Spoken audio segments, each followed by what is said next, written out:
Se informa de que esta clase realizada a través de medios electrónicos será grabada con el fin único y exclusivo de prestar un servicio para un mejor aprovechamiento del alumno, utilización interna de la academia con los alumnos.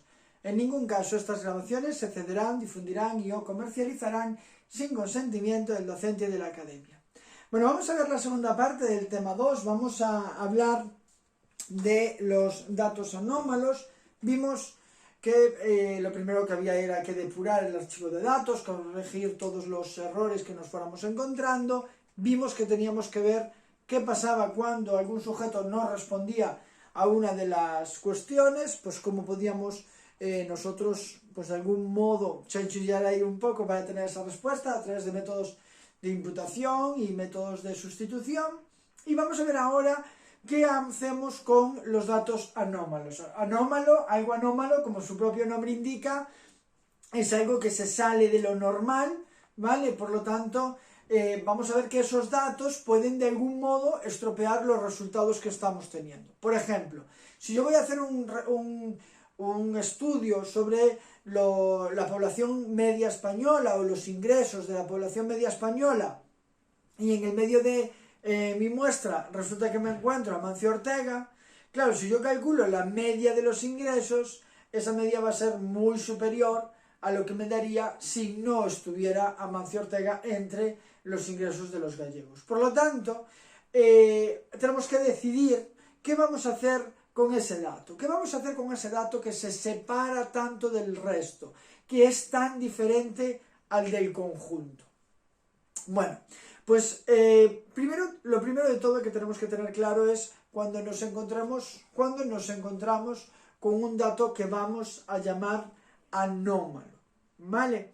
Los datos anómalos son datos que caen fuera del rango normal de los datos, es decir, muy diferentes al resto y que de algún modo pueden condicionar esa prueba. Como os digo, pues por ejemplo, las medidas de tendencia central, como puede ser una prueba T, basadas en medias y demás, pues esas medias se nos distorsionan. Por lo tanto, tendremos que utilizar algún tipo de estadístico que no se vea perjudicado por este tipo de datos que se van fuera de lo normal.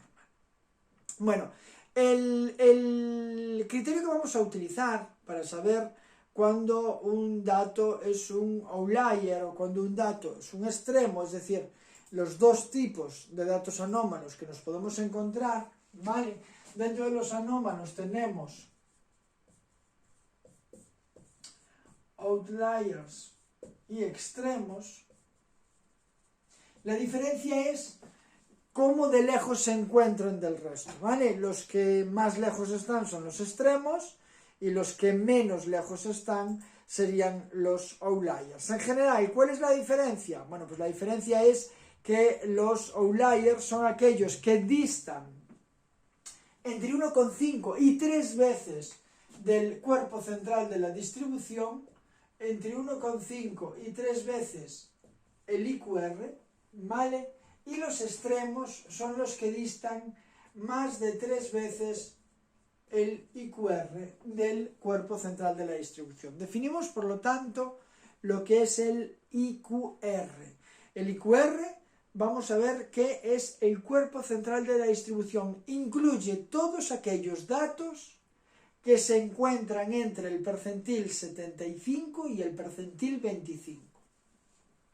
Vamos a ver lo que son los percentiles. Mira, los percentiles, si yo ordeno todos los datos de mayor a menor, ¿vale? Los tengo ahí ordenados. Bueno, pues el dato que deje por debajo de sí al 75% de los casos, al 75% de los datos, sería el percentil 75. Es decir, esta puntuación tiene por debajo de ella al 75% de los casos. Y esta de aquí tendría por debajo de ella al 25% de los casos. Fijaros que aquí tendríamos, por lo tanto, entre uno y otro, el 50% de nuestro grupo. ¿Vale? El 50% de nuestro grupo está dentro de lo que nosotros llamamos el IQR. Esto es el IQR, el cuerpo central de la distribución. Engloba al 50% de los casos que se encuentran entre el percentil 75 y el percentil 25. Imaginemos, tal y como tenéis ahí en los apuntes, que esta puntuación de aquí es el 120 y que esta puntuación de aquí es el 70. Bueno, pues el IQR de esta distribución de datos va a ser 120 menos 70, 50. ¿Vale? En esos 50 puntos que hay entre el 70 y el 120 está el 50% de los sujetos. El 50% de nuestros sujetos tienen una puntuación por encima de 70 y por debajo de 120. También se le llama el recorrido intercuartílico, ¿vale? Entre el cuartil 3 y el cuartil 1. Cuartil es dividir 100 en 4. Entonces sería el cuartil 1 sería hasta el 25%, el cuartil 2 hasta el 50%, el cuartil 3 hasta el 75%. El percentil 75 coincide con ese cuartil 3, el percentil 25 coincide con el cuartil 1. Bueno, pues los datos anómalos son aquellos que distan de la distribución del IQR como mínimo 1,5 veces ese IQR. Entonces, lo vamos a ir viendo con este ejemplo. Por ejemplo, este ejemplo, el IQR nos dio 50. Yo tengo aquí el 120 y tengo aquí el 70. Sé que el IQR es 50. Calculo 1,5 por IQR, es decir, 1,5 por 50, y esto os va a dar 75. Bueno, pues todo lo que diste del 120, 75 o más, y todo lo que diste del 50, 75 para abajo, eso va a ser siempre un dato anómalo, ¿vale? Un dato anómalo. Luego veremos si son anómalos en el sentido de ser outliers o si son anómalos en el sentido de ser extremos, ¿vale? Pero en cualquier caso serían datos anómalos, ¿vale? Bien, pues estos datos anómalos vamos a ver que vamos a de algún modo convertirlos en tener que identificar, o sea, vamos a identificarlos, ¿vale? Entonces vamos a buscar un mecanismo, que en este caso va a ser un boxplot, un diagrama de caja, que va a ser el que nos indique si esos datos son o no son datos extremos, ¿vale? Hasta qué punto son extremos o son outliers. Los vamos a diferenciar de forma diferente, ¿vale? Los outliers los vamos a representar en ese boxplot con una O y los extremos los vamos a representar siempre con un asterisco, ¿vale? Bien, vamos a ver entonces que si yo le sumo a 120, 75 me quedaría 195, es decir que cualquier dato que sea 195 más va a ser considerado un dato anómalo, y lo que dista de 70, esto no son menos, lo que dista de 70, 75, es decir, el menos 5, de menos 5 para abajo, serían datos anómalos. Bien, o sea, que nosotros aquí tenemos representado el cuerpo central de la distribución, que es cualquier dato que esté entre 70 y 120, datos que entran dentro de lo normal, que serían cualquier dato que esté por encima de menos 5 y por debajo de 195, sin incluirlos, porque esos ya serían anómalos, y datos anómalos, que sería cualquier dato que esté por debajo de menos 5 y cualquier dato que esté por encima de 195, incluidos el menos 5 y el 195. Pero ojo, porque dependiendo de las variables con las que estemos trabajando, será posible o no tener datos anómalos negativos, por ejemplo, ¿vale? En muchas ocasiones, si por ejemplo estamos hablando de la nota de un examen donde la puntuación más baja es un 0, pues no podemos tener datos negativos. Si nosotros estamos hablando de, por ejemplo, la temperatura sí que podría tomar datos negativos. Entonces, depende, ¿vale? Los ingresos de una persona, pues o tienes 0 ingresos o tienes ingresos positivos, no pueden ser negativos. Bueno, ¿cómo nosotros podemos trabajar con estos datos anómalos, con estos casos anómalos? Pues podríamos trabajar a nivel univariado, es decir, ver en una variable, pues, qué sujetos salen de lo habitual, salen de lo normal. Pues, por ejemplo, en los gastos tenéis por ahí, en los apuntes, en los gastos promedios del fin de semana, pues sería alguien que gaste excepcionalmente mucho o alguien que gaste excepcionalmente muy poco. A nivel bivariado lo que podríamos sería hacer, comparar, pues por ejemplo, dos medias. Tenéis por ahí ingresos de deportistas profesionales, pues ver, comparar los ingresos que tienen, pues por ejemplo los futbolistas con los ingresos que tienen, pues los de atletismo, ¿vale? Podríamos hacer esas comparaciones. Incluso a nivel multivariado podríamos hacerlo con muchas más variables, con más de 2, no lo vais a ver ya vosotros, ¿vale? Porque, bueno, aquí veremos que, por ejemplo, cuando trabajamos con muchas variables, el hecho de tener datos anómalos, lo que van es a distorsionar nuestro análisis de regresión lineal. En el análisis de regresión lineal es el I igual a A más B por X que veíais en psicometría. Ese es univariado, porque solo hay una variable, bueno, es bivariado, hay la variable Y y la variable X, pero si pongo B1, X1, B2, X2 y así, B3, X3, B4, X4, que esto lo veremos, ¿vale? En el tema de regresión lineal, ahí lo que vamos a tener es que si yo tengo la nube de puntos, todos los datos que yo tengo, los tengo por aquí,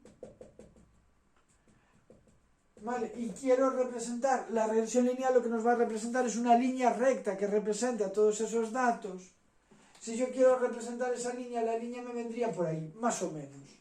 Claro, pero si de repente yo me encuentro con que tengo aquí dos datos anómalos, la línea a lo mejor me viene por ahí. Fijaos que esa línea roja realmente no representa ni a la nube de puntos ni representa a los anómalos. Queda ahí en tierra de nadie. Entonces, cuando tenemos anómalos grandes y varios, en la regresión lineal se ve, el resultado es mucho peor, muchísimo peor. Bueno, hemos detectado que tenemos anómalos en nuestros datos. Hay datos anómalos tanto por arriba como por abajo. Vamos a ver primero aquí dónde empezarían los outliers y dónde empezarían los extremos.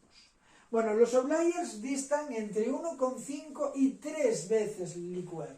Es decir, vimos que el 1,5 IQR era 75, 3 IQR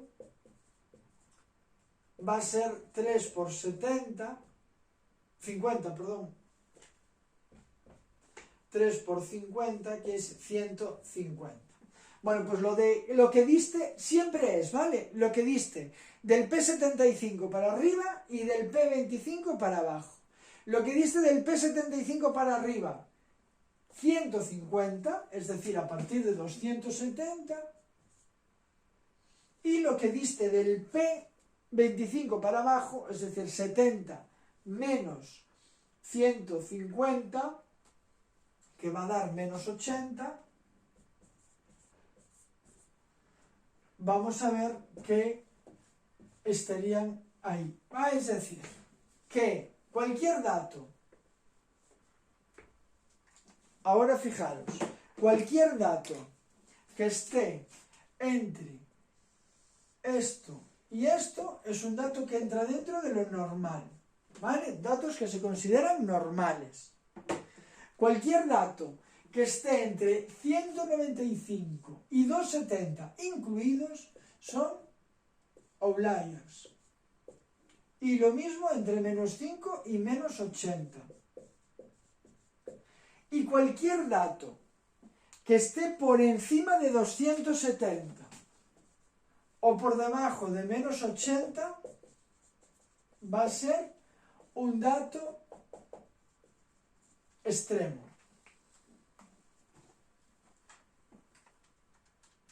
Bien. Ahora que los tenemos identificados, vamos a ver qué tenemos que hacer.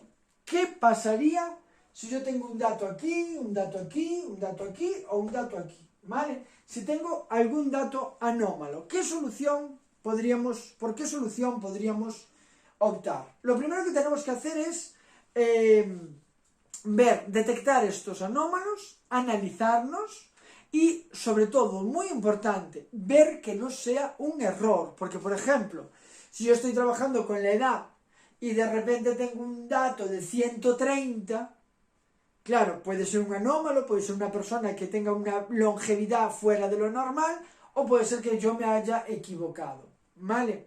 Y que en vez de 13, pues pusieron 130, o en vez de 30, que pusiera 130. Entonces, primero, asegurarnos de que no se trate de un error. Si se trata de un error, corregir el error, simplemente, ¿vale?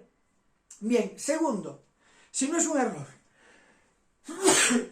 perdón, si no es un error, entonces tendremos un problema. Si yo hago la media, como os dije antes, la media me va a dar distorsionada. Si yo hago la desviación típica me va a dar distorsionada. Entonces, una opción sería utilizar otro tipo de estadísticos que sean resistentes, que no se vean perjudicados por estos datos anómalos. Y tenéis ahí uno de ellos, que sería utilizar la mediana. Mirad, yo voy a colocar todos mis datos de menor a mayor, ¿vale? Colocamos todos los datos que tenemos de menor a mayor. Claro, los anómalos me van a aparecer por los extremos, ¿no? Un anómalo excesivamente bajo o un dato anómalo excesivamente alto me va a aparecer siempre al principio o al final de la serie. La mediana era el valor que estaba en medio, por lo tanto, si yo cojo la mediana como representativo de todo el grupo, esa mediana no se va a ver, le va a dar igual que en los extremos haya anómalos o que no los haya, ¿vale? Otra opción por la que podemos optar es la media reducida. En la media reducida lo que hacemos es eliminar las puntuaciones más altas, eliminamos las puntuaciones más bajas y hacemos solo la media con las puntuaciones intermedias. Entonces ahí también, al eliminar puntuaciones altas y bajas, los anómalos se nos van. Una cosa, pensar que si yo tengo una muestra con 50 sujetos, no me puede dar 10 anómalos. Es que entonces ya no son fuera de lo normal, ya son muchos.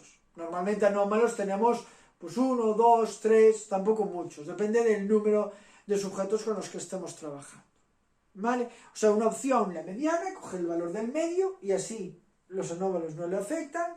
O la media reducida, eliminamos datos de los extremos y cogemos solo los del medio para hacer la media, y así tampoco le afecta. Fijaos que aquí podríamos decidir, pues eliminamos el 5% de los datos más bajos y el 5% de los más altos, y hacemos la media con el 90% restante, ¿vale? Y hay una tercera opción, que sería recurrir a los M-estimadores. Los M-estimadores son estadísticos que no se van a ver influidos, o que si se ven influidos muy, muy, muy poco por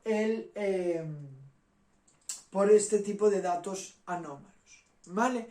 Estos estimadores son 4, los preguntan muchísimas veces, son Andrews, Hoover, Tukey y Hampel, ¿vale? Esos son los 4 estimadores, y es muy habitual que os cambie alguno, el orden da igual, ¿vale? Pero sí tenéis que saber que son esos 4, Andrews, Hoover, Tukey y Hampel. Bien, los estimadores son estimadores de tendencia central, que se basan en lo que hay en el medio fundamentalmente. Es como una especie de media ponderada, ¿vale? En la media ponderada, seguramente os haya pasado muchas veces en el instituto, cuando estudiabais en el instituto, que os decían, bueno, la primera evaluación es el 20% de la nota, la segunda el 30% y la tercera el 50%. Bueno, pues no cojo la nota de la primera, de la segunda, de la tercera, la sumo y divido entre 3, sino que las pondero, ¿no? La de la primera la multiplico por 0,20, la de segunda por 0,30 y la de tercera por 0,50 y la sumo. Bueno, pues en eso es en lo que consisten los semiestimadores. En darle diferentes ponderaciones, diferentes pesos a la hora de calcular la media. Le van a dar más peso a las puntuaciones que están en el medio y le van a dar menos peso a las puntuaciones que están en el extremo. Así, las puntuaciones extremas, como tienen muy poco peso, van a afectar muy poco a la media. ¿Vale? Bueno, en general, la diferencia que hay entre uno y otro es la ponderación que utilizan. Andrews, Hoover, Tukey y Campbell utilizan diferentes ponderaciones y por eso van a dar lugar a diferentes medias. Cuando hay muchos casos anómalos, cuando detectamos un elevado número de casos anómalos, lo mejor es utilizar el de Hoover o el de Andrews, porque es el que más penalizaría esos casos anómalos a la hora de hacer la media. Por ejemplo, Hoover le va a dar una ponderación de 1 a todos los valores que estén situados entre a menos, a una distancia tanto por arriba como por abajo, de 1,339 de la mediana. Es decir, Hoover lo que hace es, coge la mediana, le suma 1,339 y le resta 1,339 y todos esos datos que están ahí, entre la mediana menos 1,339 y la mediana más 1,339, todos los datos que están ahí le va a dar ponderación 1. ¿Vale? Normalmente se recomienda utilizar Hoover cuando la distribución se acerca a una distribución normal, a la campana de Gauss, ¿vale? Y no hay valores extremos, solo tendríamos valores outliers. Entonces mejor en ese caso Hoover. Tukey y Andrews lo que le dan es que los valores que están situados a 4,385 o a 4,2 cada uno, Tukey 4,385 y Andrews 4,2 de la mediana, les va a dar una ponderación de 0. Es decir, que por ejemplo en el caso de Tukey, cualquier dato que se aleje de la mediana más de 4,385 no lo va a tener en cuenta para hacer la media. Este es el de Tukey y Andrews, se recomiendan cuando hay valores extremos, ¿vale? Y el de Campbell utiliza 3 coeficientes de ponderación diferentes, ¿vale? Según la distancia a la que se encuentren de la mediana. Por ejemplo, si están a 1,7 de la mediana, le da una ponderación. Si está a 3,4 de la mediana, le da otra ponderación. Y si están a 8,5 de la mediana, fijaos que estos son valores probablemente muy extremos, le daría otra ponderación diferente, ¿vale? O sea que, opciones que tenemos cuando nos encontramos con datos anómalos sería, en primer lugar, calcular la mediana, utilizar la mediana. En segundo lugar, la media reducida, eliminar esas puntuaciones extremas y hacer la media con las puntuaciones que tenemos por el medio, o utilizar estimadores que le dan diferente ponderación a cada puntuación para intentar evitar que esos valores extremos tengan mucho peso a la hora de calcular esas medias. Y por último, tendríamos una cuarta opción que sería utilizar contrastes no paramétricos. Estos contrastes no paramétricos se suelen utilizar cuando no se cumplen los supuestos paramétricos, que lo veremos luego a continuación. Y aquí tendríamos, pues, por ejemplo, la Udemann-Whitney, que os debe de sonar de análisis de datos, la prueba de la mediana, Kurzweil-Wallis, etc. Los veremos porque vamos a ver luego las pruebas no paramétricas. Por lo tanto, las veremos a continuación. Bien, vamos entonces a nivel univariante, cuando trabajamos con una única variable. ¿Cómo podemos detectar estos casos anómalos? Bueno, pues lo podríamos hacer con las puntuaciones típicas.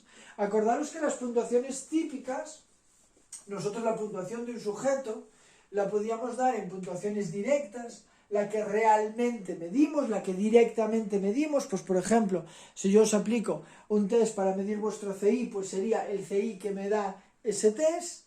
Podríamos calcular vuestra puntuación diferencial, que sería la directa menos la media. Pues imaginaros, alguien que tiene un CI de 110, podría decir que su CI es de 110 o que está 10 puntos por encima de la media de los CI es 10, ¿vale?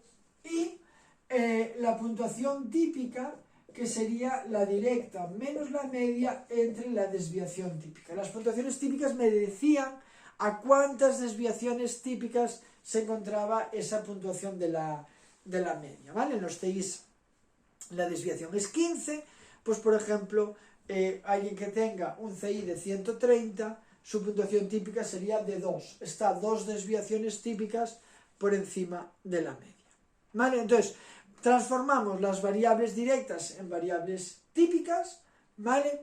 Y vamos a ver que el 95% de los casos tienen puntuaciones típicas que están entre más menos 1,96. Esta era la Z con la que trabajabais para un 95% de nivel de confianza en diseños, ¿vale? Bueno, pues el 95% de los casos tienen puntuaciones típicas comprendidas entre más menos 1,96. O sea que entre menos 1,96 y 1,96. Y el 99% de los datos de los sujetos tienen que tener una puntuación típica entre menos 3 y más 3. Si está por encima de eso, entonces vamos a ver que ya se trataría de una puntuación atípica, de un dato anómalo, ¿vale? Bien, otra opción, además de las puntuaciones típicas, pues con el IQR, calculando como calculamos antes el IQR, 1,5 IQR, 3 IQR, y viendo si distan más de 1,5 veces, 1,5 o más veces el IQR de ese percentil 75 y 25, entonces estaríamos ante un dato anómalo.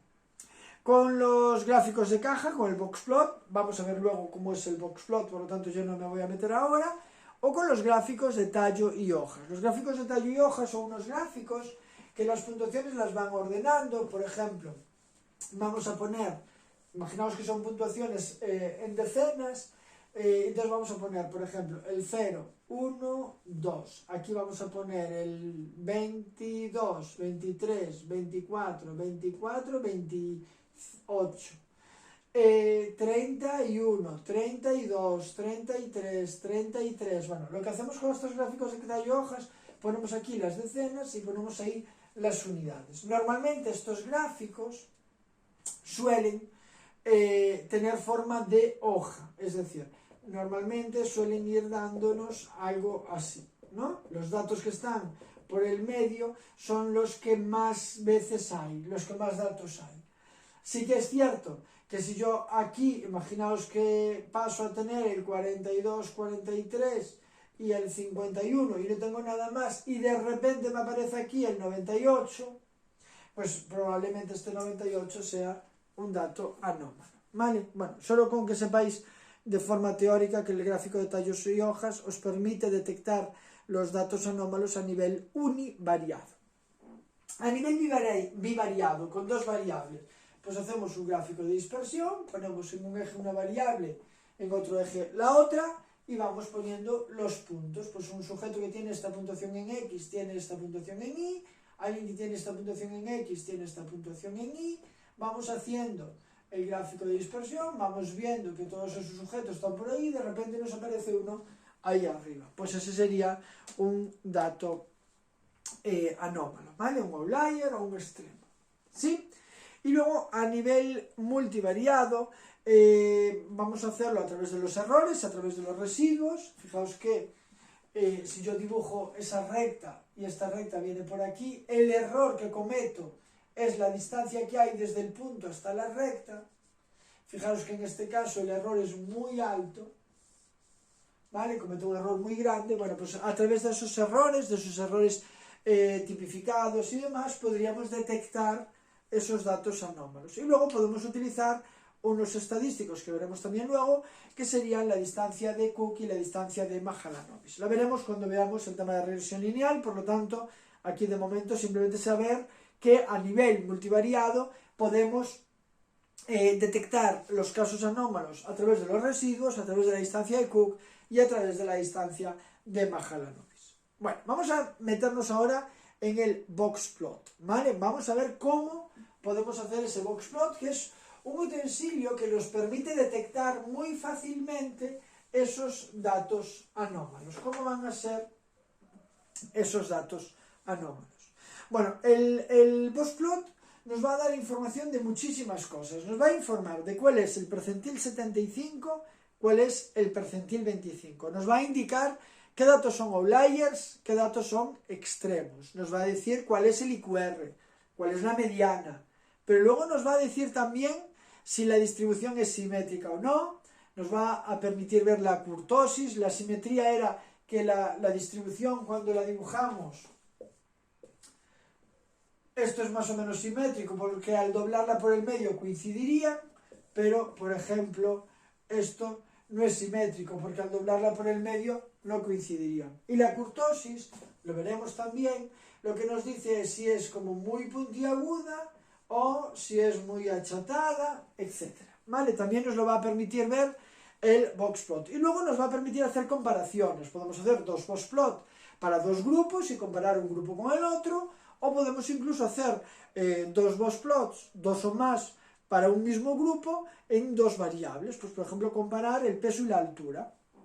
Serían opciones que nos va a permitir el boxplot. Bueno, vamos a ir viendo cómo elaboramos este boxplot, porque es algo que les gusta mucho y que suele caer mucho en el examen, ¿vale? Y vamos a ir haciéndolo por pasos. En primer lugar, vamos a representar ese percentil 25 y ese percentil 75.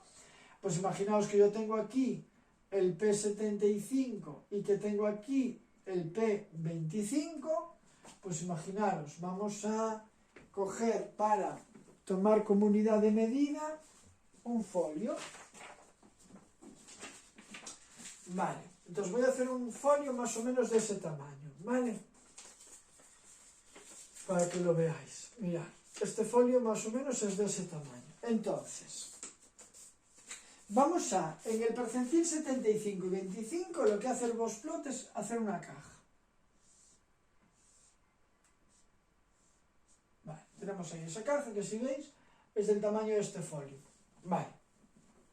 Ahora, los outliers y los extremos, los anómalos, distan 1,5 de la caja. Fijaros, tenían que distar de aquí para arriba 1,5 IQR. Por cierto, esta cajita es el IQR, ¿vale? Es la diferencia entre el percentil 75 y 25. Por lo tanto, tendrían que distar un folio y medio para arriba. Pues fijaros, 1,5, más o menos por aquí. Y para abajo lo mismo, 1,5, más o menos por ahí. Vale, fijaros que esto distaría, a partir de este punto para arriba, sería un dato anómalo, porque dista 1,5 o más. Y para abajo lo mismo, dista 1,5 o más para abajo. Hay una línea que se dibuja que es la mediana, y esa mediana es la línea, era la puntuación que ocupaba la posición central. Dejaba el 50% de los datos por arriba y por abajo. Esa mediana no tiene por qué estar en el medio, justo en el medio. En el medio lo que tenemos aquí en el medio justo, no se representa, pero aparecería la media, ahí estaría la media, ¿vale? Luego veremos que el hecho de que la mediana esté en la media por arriba o por abajo va a decirnos algo, ¿vale? Pero de momento quiero que veáis que nosotros todo por aquí vamos a tener datos, ¿no? Hombre, normalmente por aquí pocos, pero por aquí vamos a ir teniendo datos, ¿vale? Entonces, ¿qué vamos a hacer? Vamos a dibujar un brazo y ese brazo va a ir hasta el dato último que tenemos, que es normal sin llegar a ser outlier. Es decir, que yo, dentro de los normales, que eran todos los que estaban aquí en medio, este es el más bajo que tengo y este es el más alto que tengo de los normales. Fuera de eso, ya serían datos anómalos. Voy a marcar también un punto para el 3 veces IQR. Sería 1, 2, 3. Estaríamos hablando de por aquí. Vale. Si lo hacéis con una hojita de cuadros, es fácil. Si lo hacéis la caja, por ejemplo, de 2 cuadros, pues sería 2, 2, 2 para arriba. 2, 2, 2 para abajo. y en los outliers 3 para arriba y 3 para abajo. Bueno, 1, 2, 3. Más o menos por ahí. Vale. Entonces, cualquier dato que sea un outlier será un dato que esté entre estos dos puntos y entre estos dos puntos. Lo representamos siempre con una O y un subíndice. Por ejemplo, O8. Es decir, que el sujeto 8 tiene un outlier. ¿Vale? Y también aquí podríamos poner otro. Bien, y los extremos los vamos a representar con un asterisco. Y sería un asterisco con también un subíndice. Es decir, el sujeto 2 tiene una puntuación, creo que no se ve en el vídeo casi, bueno, sí que se ve. El sujeto 2, voy a bajarlo un poco, el sujeto 2 tiene una puntuación extrema, ¿vale? Dista 3 veces el IQR. Y lo mismo para abajo, ¿vale? Aquí podríamos tener el sujeto 1 como un outlier y el sujeto 3 como un extremo. No tenemos por qué tener uno solo, podríamos tener dos outliers, ¿vale? El 7 y el 8 serían outliers, ¿vale? Fijaros que tenemos información de percentil 75 y 25, información de la mediana, información del IQR. El IQR también nos da una medida de variabilidad. Cuanto más ancha sea la caja, más variable es la distribución. Cuanto más pequeñita, menos variable es la distribución. Nos informa de todos los datos que son normales, nos informa de los outliers, nos informa de los extremos. Por cierto, una pregunta que hacen muchas veces es, si tuviéramos un dato entre el brazo y el primer outlier, es decir, si tuviéramos ahí un dato, ese dato sería outlier o ese dato sería normal. No lo podemos afirmar, ¿vale? Porque, fijaros, si tuviéramos aquí un dato, este dato sería normal, y si tuviéramos aquí un dato, este dato sería un outlier.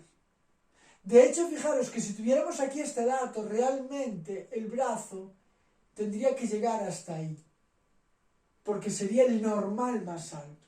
Pero a veces os pregunta, si tuviéramos un dato entre el brazo y el primer outlier, ese dato sería outlier, falso. ¿Por qué? Porque el brazo llega al normal más alto. Imaginaos que aquí los outliers empiezan en 90, pero yo el dato más alto que tengo antes de 90 es el 85. Bueno, pues si tuviera un 86 o un 87 sería normal porque está por debajo de 90, pero el brazo llegaría a ese 86 o a ese 87. ¿Vale? Por lo tanto, los datos que están entre el brazo y el primer outlier no podemos decir ni que sean outliers ni que sean normales. Depende. Si están dentro, por debajo de 1,5 IQR serían normales. Si distan 1,5 IQR o más, entonces serían datos outliers. Bueno, la simetría. El boxplot nos permite ver si la distribución es simétrica o no, ¿vale? Y eso lo vamos a ver con la mediana. Tiene que ver con la mediana y con la caja, ¿vale? Si yo me encuentro con esta situación, es decir, que la mediana está más en el medio, sería simétrica, ¿vale? Si la mediana está por la parte de abajo de la caja, entonces tendríamos asimetría positiva.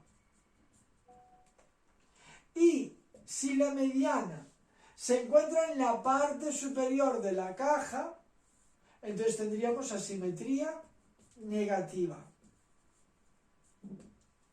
Bien, a veces os dice, en vez de deciros que está por la parte de arriba de la caja o que está por la parte de abajo de la caja, os dicen que si la mediana coincide con la media, aquí sería igual a la media, la mediana, entonces es simétrica. Al doblarla coincidiría.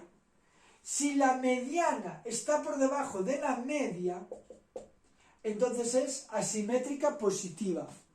Y si la mediana está por encima de la media, entonces es asimétrica negativa. Fijaos que la media, acordaros, Estaba siempre aquí, en la mitad de la caja. ¿Vale? Bien, se podrían definir coeficientes de asimetría, ¿vale? Pero bueno, nosotros normalmente normalmente nos lo suelen preguntar mucho. En general, cuando es simétrica, ese coeficiente de asimetría va a dar 0, cuando hay asimetría positiva va a dar positivo, y cuando hay asimetría negativa, ese coeficiente de asimetría nos va a dar negativo. ¿Vale? Bueno, vamos ahora con la kurtosis. Para ver la kurtosis, lo que vamos a ver es que nos va a decir cómo de apuntalada es esa distribución, ¿vale? O sea, nos va a decir si tiene como una forma muy estirada para arriba o una forma más achatada. Bien, para ver la kurtosis, lo vamos a primero vamos a definir qué es la kurtosis bien, y después vamos a ver cómo se vería esa kurtosis en el boxplot, cómo podríamos llegar a identificarlo en ese boxplot. Bien, tenemos un segundo que voy a coger.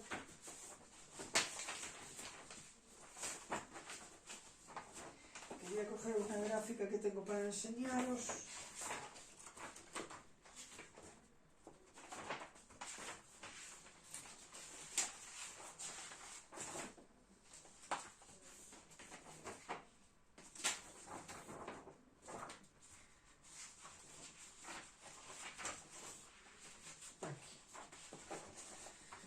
Mira, cuando es simétrica es así, ¿vale? Al doblarla por la mitad me va a coincidir una con otra, ¿vale? Se va a solapar una parte con la otra. Cuando es así, y cuando es asimétrica, entonces es cuando lo tenemos hacia un lado o hacia otro, ¿vale? Cuando está como la montaña más para aquí, o cuando está la montaña más para aquí. Ahí estaríamos hablando de una distribución asimétrica, ¿vale? Bueno, con la kurtosis vamos a poder definir 3 tipos de kurtosis o distribuciones, ¿vale? Podemos tener una distribución mesocúrtica, leptocúrtica o platicúrtica. ¿Vale? Bien, vamos a ver cómo sería. Por cierto, cuando tenemos... No os dibujé... Vale, os lo voy a dibujar y así os queda ya. Y cuando es simétrica, la distribución es así. Bueno, más o menos, ¿vale? Al doblarla coincide... creerme que al doblarlo por la mitad, esas dos partes coinciden, ¿vale? Cuando hay asimetría negativa, en este caso, quiere decir que la distribución se concentra sobre todo en la parte positiva. Y cuando hay asimetría positiva, la distribución se concentra en la parte negativa. Es como si faltaran datos en la parte positiva o en la parte negativa. ¿Vale? Bueno, en el caso de la kurtosis. En el caso de la kurtosis, vamos a ver que tenemos esos 3 tipos de distribuciones. Tenemos distribuciones que son como muy puntiagudas y muy pegadas a la media. Aquí está la media. Tenemos una que sería estilo la campana de Gauss, algo intermedio, ¿vale? Y teníamos otra que es como muy achatadita, ¿vale? Bueno, ¿cuál es cada una? Esta es la leptocúrtica, esta es la mesocúrtica, ¿vale? Y la última es la platicúrtica.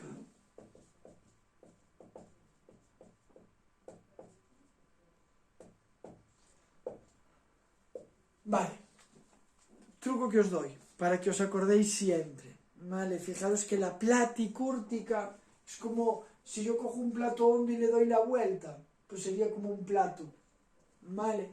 Y la mesocúrtica es la normal, la de toda la vida, la campana de Gauss, y la leptocórtica es cuando es muy estirada, ¿vale? Cuando está muy estirada.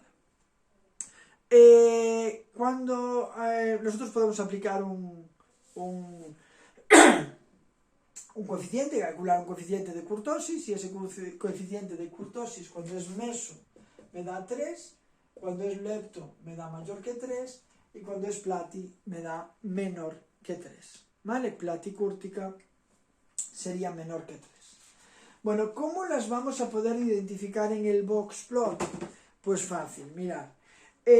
La platicúrtica, si os fijáis, todos los datos aquí están todos los datos como muy concentrados en la media, y aquí hay muchos datos, todos los datos están más o menos distribuidos por igual, cerca y lejos de la media. Entonces, este va a tener caja muy grande, va a tener una caja muy grande y unos brazos muy pequeños, ¿vale? Lo voy a poner, bueno, lo ponemos así. Caja grande, brazos pequeños. Eso sería platicúrtica. La meso, la caja es intermedia y los brazos también tienden a ser no muy grandes, ¿vale? Y en la lepto, la caja es pequeñita y los brazos tienden a ser grandes, ¿vale? Bien. En general, como vosotros vais a ser los que vais a tener que dibujar este boxplot en el examen, si os lo piden como pregunta corta, pues vosotros intentar dibujarlo de forma que os dé claramente una de esas cosas, ¿vale? Bueno, en el boxplot, además de, por lo tanto, ver si es, hemos visto que podemos ver el percentil 75, percentil 25, mediana, IQR, datos normales, datos extremos, datos outliers, asimetría y kurtosis, vamos a poder comparar dos grupos en una misma variable. Por ejemplo, imaginaros que en el primer ejemplo que tenéis ahí, en el primer cuadro que tenéis ahí, vamos a comparar dos variables en un mismo grupo. Vamos a suponer que el primer cuadro que tenéis ahí es el de los ingresos y que el segundo cuadro que tenéis ahí es el de los gastos, ¿vale? Bueno, pues ¿qué vemos en esos apuntes? En esos apuntes primero vemos que los ingresos son más variables que los gastos, porque si os fijáis la cajita, el primero que tenemos es el de los ingresos, ¿vale? Tenéis aquí uno y tenéis aquí otro, ¿vale? Este sería el de los ingresos y este sería el de los gastos. ¿Qué vemos ahí? Vemos, en primer lugar, la caja de los ingresos es más ancha que la de los gastos, por lo tanto más variabilidad en ingresos que en gastos. Luego también vemos que la mediana de los ingresos está un poco por encima de la mediana de los gastos. Es decir, que por término medio la gente ingresa más de lo que gasta, ¿vale? Y luego tenemos por ahí una serie de datos excepcionales que tenemos, por ejemplo, al sujeto 10. Si os fijáis, el sujeto 10 es el típico millonario del grupo, ¿no? Porque sus ingresos están muy por encima de lo normal, tiene unos ingresos que son un dato extremo, pero es que sus gastos también están muy por encima de lo normal. Sus gastos también son gastos extremos. El sujeto 9, sin embargo, tiene unos ingresos que están por encima de lo normal, pero sus gastos no. Sus gastos están dentro de los datos normales, porque fijaos que no aparecen detallados, todos los que no aparecen están ahí en el medio. Al contrario, el sujeto de 19 tiene unos ingresos que están dentro de lo normal y unos gastos por encima. De hecho, si os fijáis, veis que la O del sujeto 19 en gastos está por encima del brazo de los ingresos. Probablemente ese sujeto 19 está gastando más de lo que ingresa, ¿vale? Vistos ahí los datos. Y luego tenemos al sujeto 2 que tiene unos ingresos que están dentro de lo normal, pero sus gastos son excepcionalmente bajos, ¿no? El típico ratilla, el típico agarrado que no gasta ni padiola. Bueno, pues sería un sujeto que ingresa dentro de lo normal, pero gasta excepcionalmente poco, muy ahorrador. No vamos a ponerlo como algo negativo siempre, un gran ahorrador, ¿vale? Bien, también nos permitiría comparar para una misma variable para dos grupos. Por ejemplo, hombres y mujeres, ingresos de hombres y mujeres. Veríamos que los ingresos de los hombres son más variables que los de las mujeres. Veríamos que la mediana de ingresos de hombres es mayor que la mediana de ingresos de las mujeres, por ejemplo. ¿Vale? Bien. Una vez que hemos detectado los outliers, los extremos, los anómalos y demás, pues el apartado que nos quedaría, o el siguiente apartado que nos quedaría para concluir con este tema sería comprobar los supuestos, ver si se verifican o no se verifican determinados supuestos, ¿vale? Supuestos paramétricos. Veremos que dependiendo de si se cumplen o no se cumplen, vamos a poder utilizar una serie de pruebas u otras. Tendréis que saber qué pruebas se pueden utilizar en cada caso, pero eso lo dejo para la clase de la próxima clase. Bien, quería comentaros del boxplot. Es muy importante que practiquéis, porque a veces os piden que hagáis vosotros uno. Por lo tanto, que vosotros lo practiquéis, lo hagáis. Yo normalmente suelo tener uno. Si queréis, incluso en clase, en una de las clases en directo podemos ir haciendo uno, ¿vale? Pero es importante que cada uno tenga un boxplot diferente, claro, que no vayamos todos con los mismos. Entonces vamos inventando datos y en base a esos datos que vamos inventando, pues vamos a ir elaborando un boxplot. Yo, por ejemplo, pues hago uno de este tipo, ¿vale? Entonces hago una caja de un tamaño, le voy asignando valores y voy detectando cuando hay algún dato anómalo o cuando hay algún dato extremo, ¿vale? Bueno, outlier o extremo. Es importante que lo vayáis haciendo. Si lo hacéis con hojas de cuadros es muy fácil, porque yo cojo, hago la caja de X cuadros, pues imaginaos, de 4 cuadros. Entonces los outliers estarían de aquí 6 cuadros para arriba y de aquí 6 cuadros para abajo. Los extremos, dije 4 por 3, 12. De aquí estarían 12 cuadros para arriba y 12 cuadros para abajo. ¿Vale? Y luego algo muy importante que quiero que tengáis muy claro con respecto al boxplot es que cuando dista 1,5 o cuando dista 3, justo 1,5 y justo 3, esos son outliers, ¿vale? Es decir, los que distan entre 1,5 y 3, incluido el 1,5 y el 3, son outliers. Los que distan más de 3 serían extremos, ¿vale? Y siempre los datos normales distan menos de 1,5 veces el IQR. Bueno, espero que os haya quedado claro. En la siguiente clase pues vamos a ver la comprobación de los supuestos, ¿vale? Pues nada más. Cualquier duda que tengáis me la podéis ir preguntando por el grupo o en la primera clase que tengamos en directo pues podemos verla. Ahora sí, chao.